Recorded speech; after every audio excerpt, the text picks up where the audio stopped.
the Chicago Bulls have now re-entered the chase to potentially draft Lamelo Ball, and now currently being reported that the Chicago Bulls are considering moving up in the draft to potentially get Lamelo Ball. This is all being reported by Jonathan Giovanni. Now, I genuinely believe this is actually a very good idea by the Chicago Bulls. I have talked about this so much, I feel like, on this channel, where look, I'm not exactly the biggest fan of Coby White. I know some people like him. Look, he's a pretty decent scorer, and he's got pretty decent defense on him here and there as well.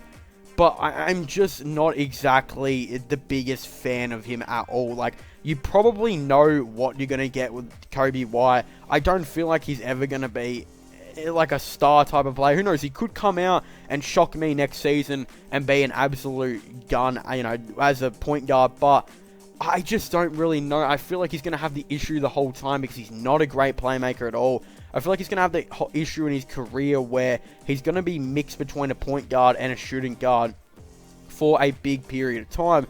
Again, some people who say, well, Coby White's a pretty decent player, they should just go out and get Denny Avdija. Look, I feel like that makes quite a decent amount of sense, but honestly, a player like Lamelo Ball, you just don't often see players like Lamelo Ball in the draft. Like, look, yes, some people are comparing him to his brother Lonzo a couple of years ago, just based on the fact that they are taller point guards that can play make and are, pretty decent defenders when they put their mind to it. Of course, being at the young age, they're pretty inconsistent on defense, but Lamelo could definitely develop like his brother. I still feel like they're pretty, different, because even though Lamelo Ball has an incredibly inconsistent three-point jumper, his mid-range is still incredibly lethal, and his, type of plays that he goes about it, just the way he's able to find space and be a decent shot creator on the mid-range is just absolutely insane. And his time with the NBL, he was playing, some really decent players, and it's one of the best leagues in the world.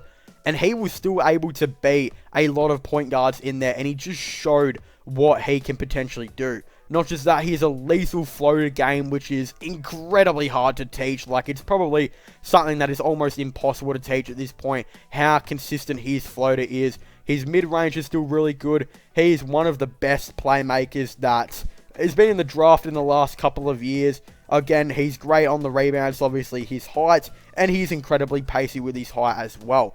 A player like Lamelo Ball does not come along very often. And look, yes, there is still a pretty high chance that he gets into the NBA and is not exactly that great because he can't shoot. But there is still a very high chance as well that this guy, starts off slow on defense, but can still be a very good playmaker and could eventually, with a couple of years in, develop into being a really good defender like his brother, a much better playmaker like his brother. He'll have a much better mid-range and a much better floater game than what his brother Lonzo Ball will have. It's just really interesting to potentially see, and I feel like he would be a very good piece for the Chicago Bulls. Not just that, because I feel like Coby White, it's going to be a struggle to see what position he is best at point guard or shooting guard. I feel like him coming off the bench to be the sixth man just makes the most amount of sense, and then they could go out and sign Derrick Jones Jr. to a pretty decent deal. Derrick Jones Jr. is a great defensive small forward and is looking for more opportunity after missing out on quality minutes with the Miami Heat. He could definitely as well come in and make a very big impact at small forward. Then if you think about it like that, a starting six of, Lamelo Ball at point guard, Zach LaVine at shooting guard, Derrick Jones Jr. at small forward, Lauri Markkanen at power forward, Wendell Carter Jr. at center. With off the bench, you would have, Coby White, Thad Young, etc. It does actually start to look like a very decent team, and I feel like that team could be like a 9th to 10th seed in the league, and it would definitely entice Zach LaVine to potentially stay as the development for Lamelo Ball comes, they will get more picks eventually here and there as well. They could potentially sign, an all-star player eventually, preferably a small forward maybe, or even a center. Those are the two positions I feel like they would really need to fill out. They're pretty clear on the power forward. I feel like Lauri Markkanen could definitely get back on track to being a decent player. Zach LaVine's an all-star caliber player, and I feel like LaMelo Ball has that potential to be in the next couple of years. I still feel like they're very inconsistent on the small forward and center positions. But again, signing a player like Derrick Jones Jr. and maybe even trying to bring in another decent center here and there would just make this team so much more better. And again, in my opinion, that's why they should actually go out and draft Lamelo Ball. Now, what would they have to give up to move up? Now, I feel like they would have to trade with the Golden State Warriors to do this. I don't really feel like the Timberwolves are going to actually trade their pick. So, what it would most likely actually have to be is probably that pick number 4, obviously. Maybe a protected pick or something along the lines. And maybe just a player like Thomas Satoransky or something like that. Send that to the Golden State Warriors. And then it can be a win-win for both teams. Golden State can definitely move down, especially considering it's being reported they have no players they are really interested in at that pick 2. The only issue I see with this is I feel like the Golden State Warriors are going to be interested in drafting LaMelo Ball at pick 2.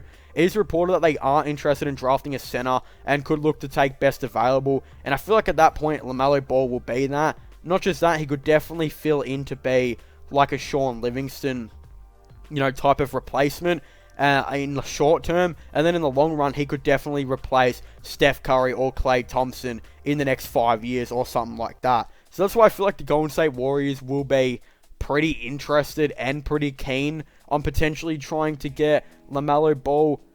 So yeah, that may be the time where they actually have to trade for the pick 1. It was reported that the Timberwolves could be interested in bringing Markkanen to the team. I don't really feel like that makes any sense for them at all. I feel like they need a defensive power forward. So where this could actually become an interesting is maybe pick 1 to the Chicago Bulls, and the Chicago Bulls have to give up pick number 4, Thad Young, and maybe something else. I would assume maybe pick 4, Thad Young, and a protected pick. That would actually be pretty decent for both teams, as Thad Young didn't really fit in too much with the Bulls.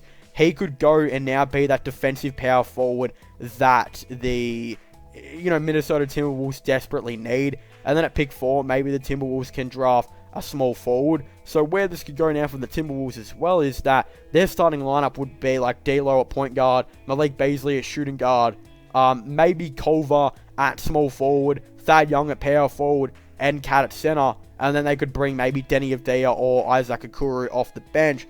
And then, yeah, the Bulls could select LaMelo Ball with that number 1 overall pick. And again, I believe the last time they had the number 1 overall pick, they selected Derrick Jones Jr. at that. Not Derrick Jones Jr., sorry, Derrick Rose, at pick number 1. And that worked out pretty well for the Chicago Bulls. So, again, maybe they could repeat history and get another pretty decent point guard in LaMelo Ball at that pick number 1. But again, I definitely feel like we're going to have to wait and see. The Golden State Warriors could still be interested in trading down. I don't feel like the Hornets will, with a team like the Bulls who are only 1 position behind them. I feel like if the Hornets were going to trade down, they'd probably trade down to like pick 8 or something like that. I also don't really know what player the Hornets are going to pick. They could also be keen on LaMelo Ball. So that's where the Bulls, if they do want him, they got to kind of, make that trade. And I don't really know if the Warriors are going to be up to it. And I have heard that the Minnesota Timberwolves could be, pretty sort of nerve-wracking on nervous on what player they should be selecting. They don't have I don't think, a 100% player in mind at the moment. Even though you would think they would take Anthony Edwards, the issue just is they already have brought in Malik Beasley to kind of play that shooting guard type of role. So maybe bringing in a player like Okoro to be a defensive small forward. Even though I don't know if that would work, because they already got Culver. So maybe trading down to the Bulls to bring in a defensive power forward in, potentially Thad Young. And then they could, trade down and maybe even bring in a backup forward like a Denny Avdija. I feel like that is something the Minnesota Timberwolves could definitely potentially do. But anyways, so thank you guys so much for watching this video. Make sure to leave a like and subscribe to the channel for the latest NBA content and NBA news. Of course, don't forget to comment in the comment section down below. What are your thoughts and opinions on this? Do you guys think the Chicago Bulls should go and trade for the pick number 1 or pick number 2 to try and get Lamelo Ball? Again, I'd definitely really like to know all your thoughts and opinions on this down below. But of course, don't forget to subscribe to my channel for all the latest sports related content and NBA content and news. And yeah, don't forget to subscribe to my gaming channel and my IRO/flowing channel. Don't forget to check out my podcast as well if you haven't already. Links for them will all be in the description down below. But as always, I thank you guys so much for watching this video. Make sure to leave a like, subscribe, and comment, and I'll see you guys next time. Goodbye.